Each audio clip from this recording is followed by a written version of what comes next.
Now, a final farewell today to two of the victims of the Metro North train crash.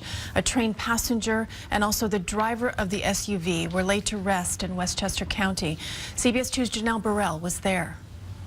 In the frigid February chill, loved ones gathered to say goodbye to Ellen Brody. Somehow remembering her, they say the stinging cold didn't feel as harsh.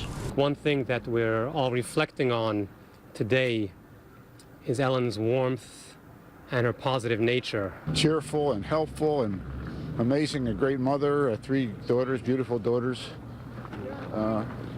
Incredible. Brody's uncle among the crowd packing into Chabad of the river towns for services for the 49-year-old wife and mother. He says he first learned of his niece's death on TV. I said, boy, that looks a lot like Ellen. And sure enough, the next picture they put up was unmistakably Ellen. And you just sit there stunned. Can't believe it. It's impossible, you know. Many unable to make sense of her death Tuesday night or what transpired in the moments leading up to the collision, killing her and 5 passengers on board this Metro North train, including 53-year-old Eric Vanderkar, a financial executive and father of 2 from Bedford Hills, being laid to rest today as well. The enormity of the loss is overwhelming for Brody's family. Family friend and town of Greenberg supervisor Paul Feiner says Brody, a jewelry store employee, touched so many with her involvement with her children and her community, shown by the turnout here today. She wasn't pretentious. She related to everybody.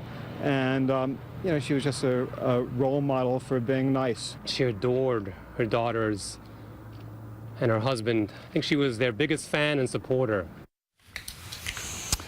And the second funeral today was for one of the train passengers. CBS 2's Lou Young is in White Plains right now with more for us. Lou? Yeah, this was really a huge event. There were so many mourners for 53-year-old Eric Vanderkar that people had to walk a half a mile or more in this frigid weather to get to Temple Shirei Tefillah in Mount Kisco. They had to park their cars along the sides of the roads and just make that trek in. And many people said that it's the way they wanted to show their respects for a man they respected. The husband and father of 2, the managing director at Morgan Stanley, was one of 5 people who were in that lead car of the Metro North train on Tuesday, killed. One mourner who was down from New Hampshire said he drove down to show his respects, and he said he was not surprised at all at the size of the outpouring for this well-respected man.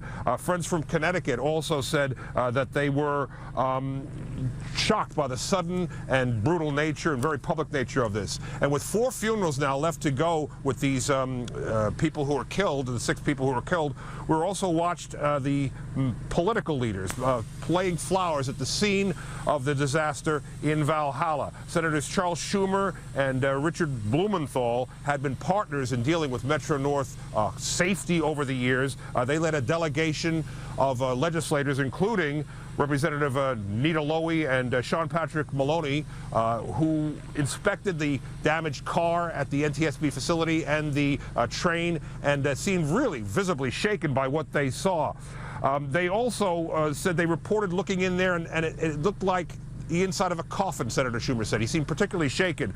And there were 15 large rails inside that car, each one 39 feet, each one a piece of the 3rd rail that came up through the bottom of that car and into the train as it pushed the SUV down the roadway. And that particularly disturbed them because Metro North is almost unique in American railroading in the type of 3rd rail system that it uses. So that is one thing they want to look at as a possible fix for preventing a reoccurrence of this, but they all stressed that they wanted to wait until the investigators finished their investigation before they went any further with that. We also noted at the scene there that when those gates came down at the Commerce Street crossing in Valhalla, there was no sound. There are no bells there that we are used to hearing often, and that is something they want to look at as well. And Congressman Maloney said that they are planning, on Wednesday he said they introduced a legislation to reintroduce the Railroad Safety Crossing Act that had expired 2 years ago, providing federal funding to upgrade